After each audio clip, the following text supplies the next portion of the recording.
ग्राम सेवा सहकारी समिति में चुनावी प्रक्रिया में धांधली का आरोप, आमला ग्रामीणों ने की निष्पक्ष जांच की मांग। चुनावी प्रक्रिया खारिज करवाने को लेकर जिला कलेक्टर के नाम सौंपा एडीएम फलोदी को ज्ञापन।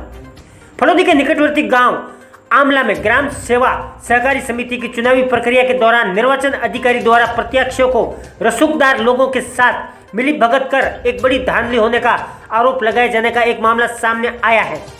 प्राप्त जानकारी के अनुसार फलोदी के आमला ग्राम सेवा सहकारी समिति के चुनाव प्रक्रिया में धांधली का आरोप लगाकर ग्रामीणों द्वारा एडीएम हाकम खान को जिला कलेक्टर के नाम सौंपे ज्ञापन में बताया गया कि वर्तमान में ग्राम सेवा सहकारी समितियों की चुनावी प्रक्रिया चल रही है। इस प्रक्रिया के तहत हम प्रार्थीगणों ने भी चुनाव प्रक्रिया में आवेदन किया था, लेकिन चुनाव अधिकारी व ग्राम सेवा सहकारी समिति आमला के व्यवस्थापक ने रसूखदार व दबंग तरीके के प्रत्याशियों के साथ मिली भगत कर हम प्रार्थीगणों के नियमों के विरुद्ध जाकर आवेदन पत्र खारिज कर दिए, जिससे सही चुनाव प्रक्रिया नहीं हो रही, जबकि हमारी ओर से चुनावी प्रक्रिया की पूरी पालना की गई और जो भी दस्तावेज दिए गए हैं वे बिल्कुल ही सही दिए गए हैं, लेकिन बावजूद इसके हमारे आवेदन खारिज कर दिए गए, जो सरासर गलत व विधि विरुद्ध है, जिसकी निष्पक्ष जांच की मांग कर आवश्यक कार्रवाई की जाकर हमारे साथ अन्याय करने वालों के विरुद्ध कार्रवाई की जाए।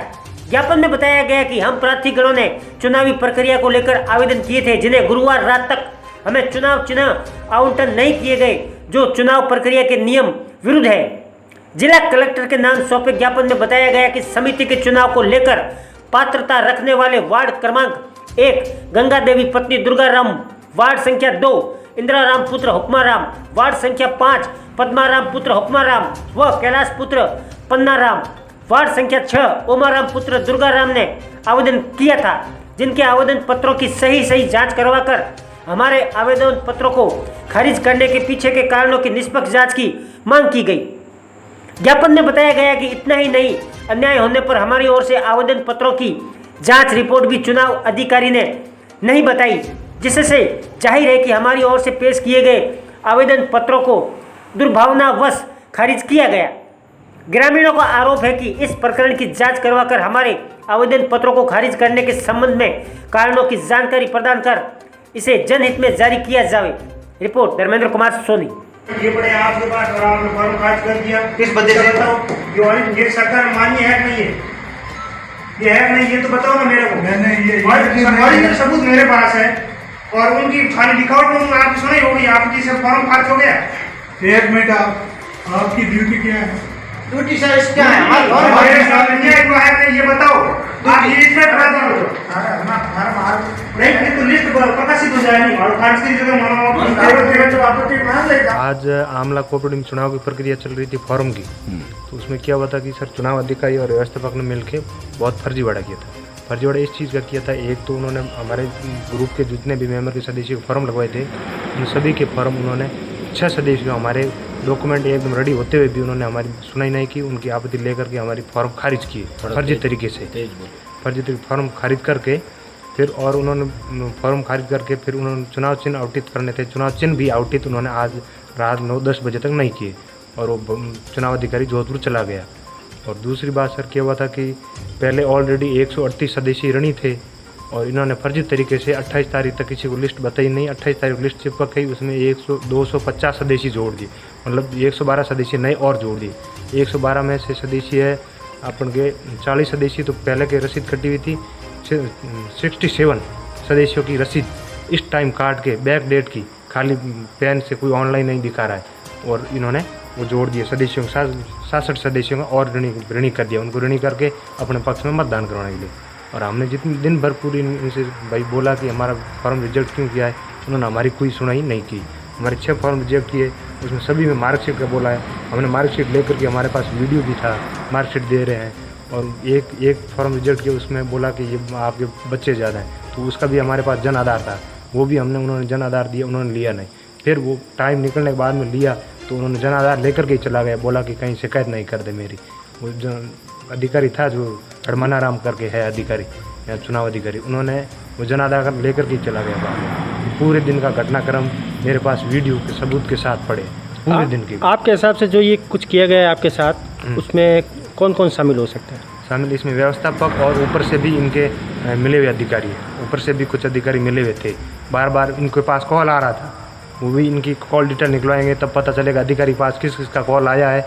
और उसने क्या किया, अंदर से दरवाज़ा बंद कर दिया, कॉल से बात कर रहा था। जेल में बैठा हुआ हाँ। व्यक्ति का फोन आता है। और वो इन बार बार ऊपर से कोई कॉल करवा रहा था अधिकारियों से, तो उन्होंने वो कॉल जो है डिटेल वगैरह निकालेंगे, उनका पता चलेगा अधिकारी के पास किस किस का कॉल आया था। फलोदी के खिचन गांव में कुर्जा के चुगा घर में उगी घास प्रवासी पक्षियों के लिए बनी आफत। एडीएम सहित सरपंच प्रतिनिधि द्वारा संज्ञान लेकर शुरू करवाया गया घास की कटाई का कार्य। उपखंड के खिचन गांव स्थित कुरंजा के दस्तक को लेकर तैयारियां शुरू करने के क्रम में पक्षी चुगा घर में उगी घास को हटाकर वहां की व्यवस्थाओं को सुधारने का कार्य शुरू किया जाने लगा है, जिसकी मॉनिटरिंग स्वयं एडीएम हाकम खान द्वारा की जा रही है। खिचन सरपंच प्रतिनिधि प्रेम सिंह राजपुरोहित ने बताया कि चुगा घर में अत्यधिक जंगली घास उग जाने से यहाँ कुरंजा विचरण करने से बड़ी परेशानी का सामना करना पड़ता है, जिसके चलते अक्टूबर माह तक खिचन में आने वाली कुरंजा सर्वाधिक घास के चलते किसी अन्य स्थान को अपना आश्रय स्थल बना सकती है। वहीं पक्षी प्रेमी सेवाराम माली का कहना है कि कुरंजा अब तक खिचन में आई ही नहीं, लेकिन सितंबर माह के अंत या अक्टूबर माह के प्रथम सप्ताह तक कुरंजा के जत्थे आने शुरू हो जाएंगे। लेकिन जो चुगा घर की अव्यवस्थाएं हैं वो कहीं न कहीं कुरंजा का खिचन से मोह न भंग कर दे, ऐसा पक्षी प्रेमियों में भय का माहौल बना हुआ है। रिपोर्ट धर्मेंद्र कुमार सोनी। कुछ मीडिया में बताया गया है कि कुर्जा यहाँ आ चुकी है। सर मेरे को तो इस बारे में पता नहीं है, लेकिन कुर्जा अक्टूबर में ही आती है। ये आसपास में जो जब से राजस्थान में प्रवेश करती है तो खेतों के अंदर उनको कुछ बाजरी वगैरह अनाज मिल जाता है, तो वो क्या है कि फिर बाद में खिचन आती है। यानी अभी तक कुर्जा आई ही नहीं? नहीं आई नहीं सर। मैंने किचन के अंदर कहीं भी किसी ने नहीं बोला, ना मंडरा देव देखा तालाब का मैंने 3-4 बार सर्वे भी करवाया कि भाई कुर्जियाँ कोई उतरी, कोई 10, 15, 20, 50, तो अभी तक किसी ने नहीं बोला कि भाई हमें कुर्जे किसी गाँव वालों ने देखी। इंडिया स्टील के भामाशाह रोशन ने टीम रक्षक के मार्फत गौवंश को खिलाई 500 किलो सेव। शहर के बड़े व्यवसायों में गिने जाने वाले इंडिया स्टील के मैनेजिंग डायरेक्टर भामाशाह रोशन ने गौवंश को 500 किलो सेव खिलाई। रक्षक नशा मुक्ति एवं पुनर्वास केंद्र के संचालक भास्कर पुरोहित ने बताया कि भामाशाह रोशन ने अपने आर्थिक सहयोग से टीम रक्षक को 500 किलो सेव गौ सेवार्थ भिजवाई, जिसे टीम के दर्जनों सदस्यों ने छोटे छोटे भागों में काटकर शहर के अलग अलग क्षेत्रों, रेलवे स्टेशन, ज्वारप्यू, पत्थर रोड, त्रिपोलिया बाजार, रायकाबाग, नागौर रोड आदि जगहों पर विचरण करने वाले असहाय व निराश्रित गौवंश को टीम के सदस्यों ने अलग अलग टीमें बनाकर खिलाया। पुरोहित ने भामाशाह रोशन सहित सभी भामाशाहों का आभार प्रकट करते हुए भविष्य में भी गौ सेवार्थ आर्थिक सहयोग की अपील की। रिपोर्ट धर्मेंद्र कुमार सोनी।